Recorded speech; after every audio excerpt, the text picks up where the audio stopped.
here a step-by-step guide how to rotate page in your PDF file. So as you can see, I have my PDF file.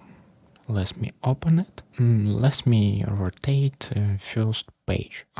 Now I'm gonna close this window, and so now I'm gonna show how to do that. Open your favorite browser, in my case Safari, and after that tap on the search bar and paste here link, or open description down below and tap on this link. After that, tap on select PDF files and find your folder and file. Tap on upload. Okay, tap on this page and tap on rotation right or left. For example, right.